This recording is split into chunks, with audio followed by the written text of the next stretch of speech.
ਤਾਂ मैं नवा आकाश ਅਤੇ ਨਵੀਂ ਧਰਤੀ ਵੇਖੀ, ਕਿਉਂ ਜੋ ਪਹਿਲਾ ਆਕਾਸ਼ ਅਤੇ ਪਹਿਲੀ ਧਰਤੀ ਜਾਂਦੀ ਰਹੀ ਹੈ ਅਤੇ ਹੁਣ ਅਗਾਂਹ ਨੂੰ ਸਮੁੰਦਰ ਹੈ ਨਹੀਂ। ਅਤੇ ਮੈਂ ਪਵਿੱਤਰ ਨਗਰੀ ਨਵਾਂ ਯਰੂਸ਼ਲਮ ਨੂੰ ਇਉਂ ਤਿਆਰ ਕੀਤਾ ਹੋਇਆ ਮਾਨੋ ਲਾੜੀ ਆਪਣੇ ਲਾੜੇ ਲਈ ਸਿੰਗਾਰੀ ਹੋਈ ਹੈ, ਪਰਮੇਸ਼ਰ ਦੇ ਕੋਲੋਂ ਆਕਾਸ਼ੋਂ ਉਤਰਦੀ ਨੂੰ ਵੇਖਿਆ। ਅਤੇ ਮੈਂ ਸਿੰਘਾਸਨ ਤੋਂ ਇੱਕ ਵੱਡੀ ਆਵਾਜ਼ ਇਹ ਆਖਦੇ ਸੁਣੀ, ਭਈ ਵੇਖ, ਪਰਮੇਸ਼ਰ ਦਾ ਡੇਰਾ ਮਨੁੱਖ ਦੇ ਨਾਲ ਹੈ ਅਤੇ ਉਹ ਉਹਨਾਂ ਨਾਲ ਡੇਰਾ ਕਰੇਗਾ ਅਤੇ ਉਹ ਉਸ ਦੀ ਪ੍ਰਜਾ ਹੋਣਗੇ ਅਤੇ ਪਰਮੇਸ਼ਰ ਆਪ ਉਹਨਾਂ ਦਾ ਪਰਮੇਸ਼ਰ ਹੋ ਕੇ ਉਹਨਾਂ ਦੇ ਨਾਲ ਰਹੇਗਾ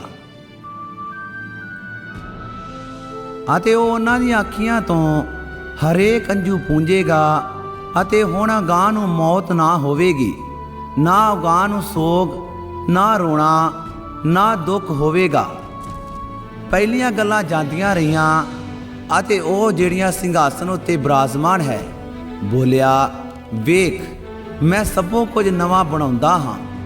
ਅਤੇ ਉਹਨਾਂ ਆਖਿਆ, ਲਿਖ, ਕਿਉਂ ਜੋ ਇਹ ਬਚਨ ਨਿਚਾ ਜੋਗ ਅਤੇ ਸੱਤ ਹਨ।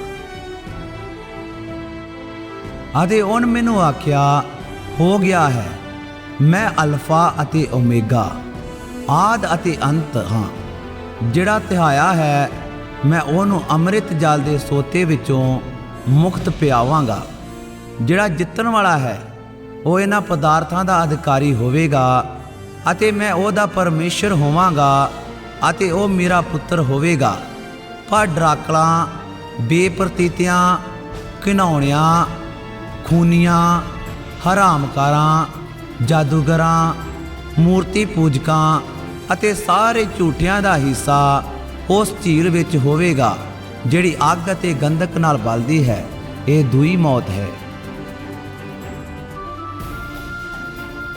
ਜਿਨ੍ਹਾਂ ਸੱਤਾਂ ਦੂਤਾਂ ਕੋਲ ਉਹ 7 ਕਟੋਰੇ ਸਨ ਅਤੇ ਜਿਹੜੇ ਸ਼ੇਕਰਲੀਆਂ 7 ਬਵਾਂ ਨੂੰ ਲਏ ਹੋਏ ਸਨ, ਉਹਨਾਂ ਵਿੱਚੋਂ ਇੱਕ ਨੇ ਆਣ ਕੇ ਮੇਰੇ ਨਾਲ ਗੱਲ ਕੀਤੀ, ਭਈ ਉਰੇ ਆ, ਮੈਂ ਤੈਨੂੰ ਲਾੜੀ ਵਿਖਾਵਾਂ ਜਿਹੜੀ ਲੇਲੇ ਦੀ ਪਤਨੀ ਹੈ। ਤਾਂ ਉਹ ਮੈਨੂੰ ਆਤਮਾ ਵਿੱਚ ਇੱਕ ਵੱਡੀ ਅਤੇ ਉੱਚੇ ਪਹਾੜ ਉੱਤੇ ਲੈ ਗਿਆ ਅਤੇ ਉਸ ਨੇ ਉਹ ਪਵਿੱਤਰ ਨਗਰੀ ਯਰੂਸ਼ਲਮ ਪਰਮੇਸ਼ਰ ਕੋਲੋਂ ਆਕਾਸ਼ੋਂ ਉਤਰਦੀ ਮੈਨੂੰ ਵਿਖਾਈ, ਜਿਹਦੇ ਵਿੱਚ ਪਰਮੇਸ਼ਰ ਦਾ ਤੇਜ ਸੀ। ਉਹਦੀ ਜੋਤ ਅੱਤ ਭਾਰੇ ਮੁੱਲ ਦੇ ਜਵਾਹਰ ਵਰਗੀ ਸੀ, ਅਰਥਾਤ ਭੁੱਖਰਾਜ ਪੱਥਰ ਜਿਹੀ ਜੋ ਬਲੌਰ ਦੀ ਨਿਆਈ ਨਿਰਮਲ ਹੋਵੇ। ਅਤੇ ਉਹਦੀ ਵੱਡੀ ਅਤੇ ਉੱਚੀ ਸਫੀਲ ਹੈ ਅਤੇ ਉਹਦੇ 12 ਦਰਵਾਜ਼ੇ ਹਨ ਅਤੇ ਉਹਨਾਂ ਦਰਵਾਜ਼ਿਆਂ ਉੱਤੇ 12 ਦੂਤ ਅਤੇ ਉਹਨਾਂ ਉੱਤੇ 9 ਲਿਖੇ ਹੋਏ ਸਨ, ਜਿਹੜੇ ਇਸਰਾਏਲ ਦੇ ਵੰਸ਼ ਦਿਆਂ 12 ਗੋਤਾਂ ਦੇ ਨਾਂ ਹਨ। ਚੜ੍ਹਦੀ ਵੱਲੋਂ 3 ਦਰਵਾਜ਼ੇ ਅਤੇ ਉੱਤਰ ਵਾਲੇ 3 ਦਰਵਾਜ਼ੇ ਅਤੇ ਦੱਖਣ ਵਾਲੇ 3 ਦਰਵਾਜ਼ੇ ਅਤੇ ਲਹਿੰਦੇ ਵਾਲੇ 3 ਦਰਵਾਜ਼ੇ ਹਨ।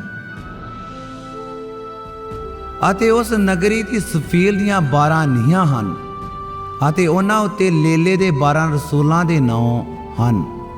ਮੇਰੇ ਨਾਲ ਜਿਹੜਾ ਗੱਲ ਕਰਦਾ ਸੀ ਉਹਦੇ ਕੋਲ ਇੱਕ ਨਾਪ ਅਰਥਾਤ ਇੱਕ ਸੋਨੇ ਦਾ ਕਾਨਾ ਸੀ, ਭਈ ਉਹ ਉਸ ਨਗਰੀ ਦੀ ਅਤੇ ਉਹਦਿਆਂ ਦਰਵਾਜ਼ਿਆਂ ਦੀ ਅਤੇ ਉਹਦੀ ਸਫੀਲ ਦੀ ਮਿੰਤੀ ਕਰੇ। ਅਤੇ ਉਹ ਨਗਰੀ ਚੌਰਸ ਬਣੀ ਹੋਈ ਹੈ ਅਤੇ ਜਿੰਨੀ ਉਹਦੀ ਚੌੜਾਈ ਹੈ ਓਨੀ ਹੀ ਉਹਦੀ ਲੰਬਾਈ ਹੈ।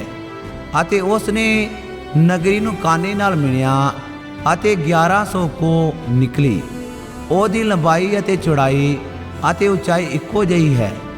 ਅਤੇ ਉਸ ਨੇ ਉਹਦੀ ਸਫੀਲ ਨੂੰ ਮਨੁੱਖ ਦੇ ਅਰਥਾਤ ਦੂਤ ਦੇ ਨਾਪ ਦੇ ਅਨੁਸਾਰ ਮਿਣਿਆ ਅਤੇ 144 ਹੱਥ ਨਿਕਲੀ।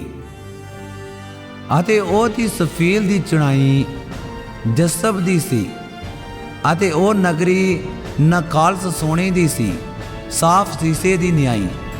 ਉਸ ਨਗਰੀ ਦੀ ਸਫੀਲ ਦੀਆਂ ਨੀਹਾਂ ਹਰ ਪ੍ਰਕਾਰ ਦੇ ਜਵਾਹਰ ਨਾਲ ਜੜੀਆਂ ਹੋਈਆਂ ਸਨ।